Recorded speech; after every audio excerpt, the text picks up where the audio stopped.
ये गठबंधन कितने भी बनते रहे इनका पूरा साफ हो जाएगा। ये तो इस बार कहीं नज़र भी नहीं आएंगे आपको ग्राउंड के अंदर।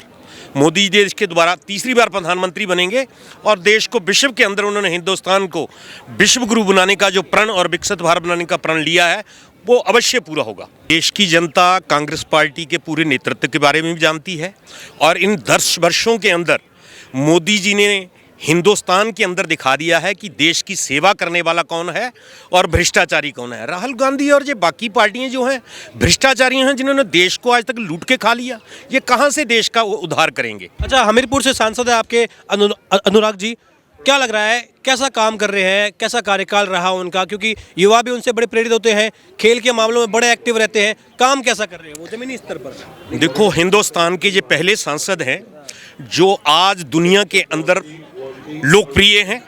ये पहले सांसद हैं जिन्होंने अपने पार्लियामेंट्री के अंदर सबसे पहले एक स्वास्थ्य सेवा शुरू की, जो कि पहला काम था।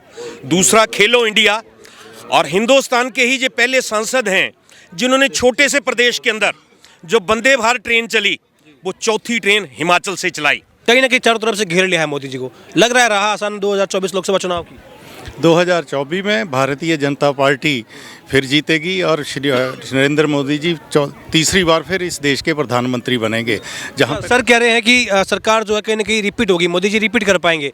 लेकिन जब इतने बड़े बड़े नेता, इतना मजबूत गठबंधन की बात हो रही है, जिसमें राहुल गांधी है, अभी भारत न्याय यात्रा भी निकाल रहे हैं, नीतीश कुमार है, उद्धव ठाकरे हैं, अरविंद केजरीवाल है, जब ये नेता दावे करते हैं कि इस बार हम आपको उखाड़ के फेंक देंगे, सत्ता से बेदखल कर देंगे, आपकी तानाशाही बढ़ गई है, तो कैसे कह सकते हैं कि इस बार राह आसान है, 24 में रिपीट कर पाएंगे मोदी जी?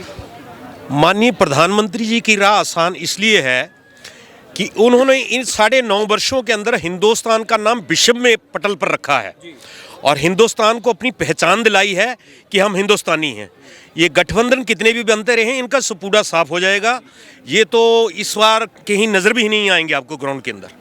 मोदी देश के दोबारा तीसरी बार प्रधानमंत्री बनेंगे और देश को विश्व के अंदर उन्होंने हिंदुस्तान को विश्व गुरु बनाने का जो प्रण और विकसित भारत बनाने का प्रण लिया है वो अवश्य पूरा होगा। आपने कहा कि नज़र नहीं आ रहे, लेकिन राहुल गांधी अब भारत न्याय यात्रा निकाल रहे हैं।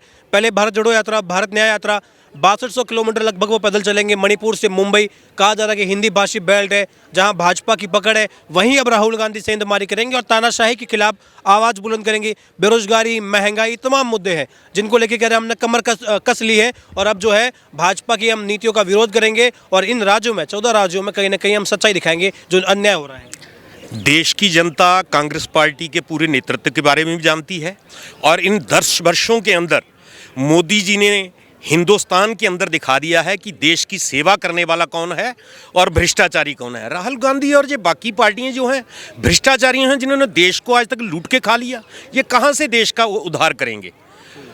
आप देख रहे हैं आज हिंदुस्तान की जो इकोनॉमी है, जब विश्व के अंदर मान सम्मान मिला है, हमें फ़ख्र होता है जब विदेशों के प्रधानमंत्री आकर हिंदुस्तान की संस्कृति अपनाकर हमारे प्रधानमंत्री के पांव छूते हैं तो फ़ख्र से सर ऊंचा होता है कि हिंदुस्तानी संस्कृति का विश्व के अंदर जाकर आज स्थान मिला है।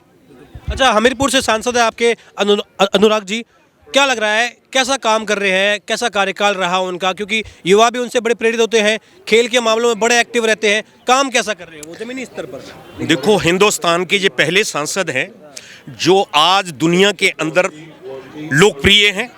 ये पहले सांसद हैं जिन्होंने अपने पार्लियामेंट्री के अंदर सबसे पहले एक स्वास्थ्य सेवा शुरू की, जो कि पहला काम था। दूसरा, खेलो इंडिया। और हिंदुस्तान के ही ये पहले सांसद हैं जिन्होंने छोटे से प्रदेश के अंदर जो वंदे भारत ट्रेन चली वो चौथी ट्रेन हिमाचल से चलाई।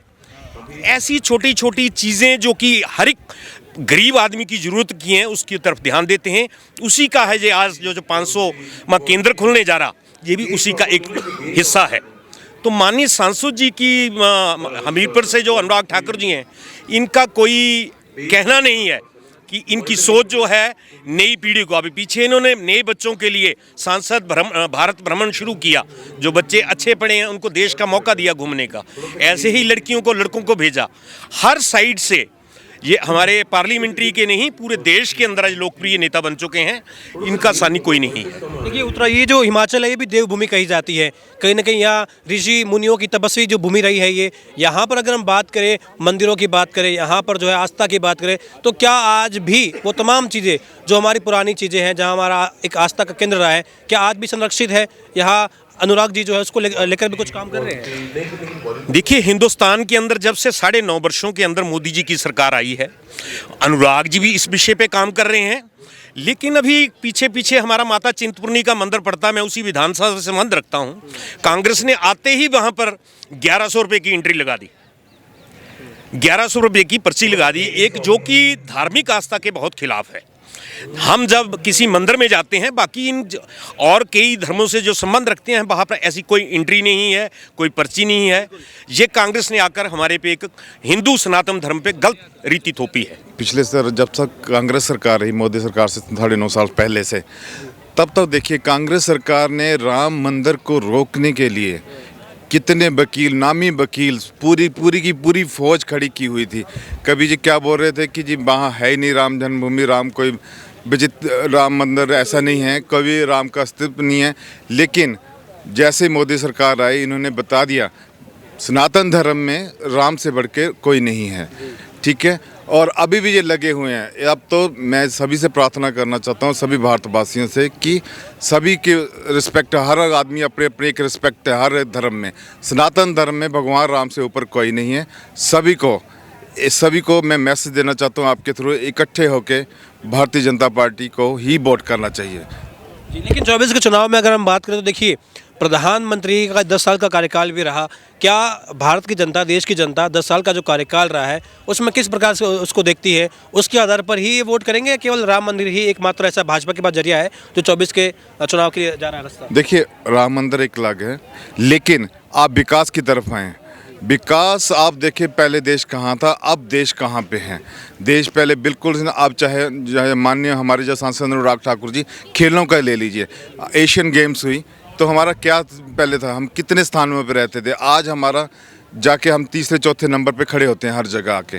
और इकोनॉमिक ले लीजिए, सब कुछ बदल की, देश की सड़कें ले लीजिए, पहले सड़कें कि जब जहाँ कांग्रेस सरकार रही है, अब मान लो हिमाचल में कांग्रेस सरकार है, सड़कों का सत्यानाश कर दिया इन्होंने।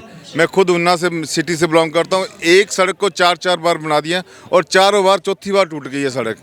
तो कहाँ जी, जहाँ कांग्रेस सरकार है, देश का सत्यानाश हो रहा है। लेकिन जहाँ इन्होंने क्या किया, लोगों को झूठ बोल के ये वोट ले रहे हैं। लेकिन देश की जनता ने पिछले 3 राज्यों में बता दिया कि हम लोग आपके बहकावे में नहीं आएंगे, हम लेके विकास के नाम पे वोट डालेंगे। और भारतीय जनता पार्टी ने 3 स्टेटों में अपना नाम ऊंचे किया। और आने वाले इलेक्शन 2024 में भी मुझे मालूम है आम जनता सारी भारतीय जनता पार्टी को ही वोट करेगी, मोदी सरकार को। और मोदी सरकार कम से कम 450 प्लस सीटें आएंगी भारतीय जनता पार्टी को। जी की सरकार को केंद्र में क्या लग रहा है, कैसा काम हुआ 10 सालों में? बहुत अच्छा काम हो रहा है और पूरी दुनिया में भारत का नाम रोशन कर रहे हैं।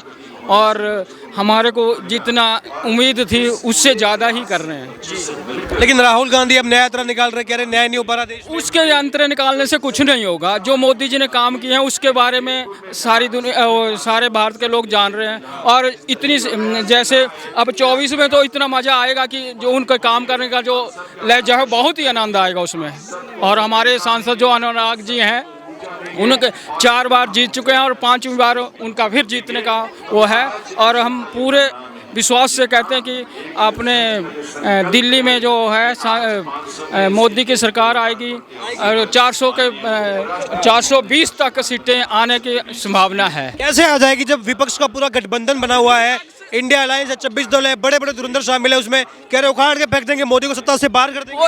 उनमें इतनी हिम्मत नहीं है कि उखाड़ के फेंक देंगे। मोदी जी ने जो काम किए हैं और आगे करेंगे, और इतने ज़्यादा काम करने से और जो स्कीमें चला रखी हैं मोदी जी ने, उनके विश्वास से और काम करने के विश्वास से हमें बहुत पूर्ण विश्वास है। लेकिन एक तरफ मोदी जी है, दूसरी तरफ तो अरविंद केजरीवाल, राहुल गांधी, ममता बनर्जी, एम.के. स्टालिन, शरद पवार, उद्धव ठाकरे, लालू यादव, सारे के सारे घेराबंदी किए हुए हैं। वो जितना मर्जी कर ले, मगर फिर भी कुछ नहीं होने वाला है। फिर भी सरकार बीजेपी की आने वाली है और 420 सीटें आने का अनुभव है। सर क्या नाम है आपका? सुरेश ठाकुर। क्या लग रहा है 10 साल हो गए भाजपा के, मोदी सरकार के, रिपोर्ट कार्ड कैसा रहा 10 सालों का? मोदी जी का बहुत बढ़िया रिकॉर्ड है, उन्होंने देश को आगे ले गए, बहुत डेवलपमेंट हुई, हर जगह हुई, हर स्टेट में हुई।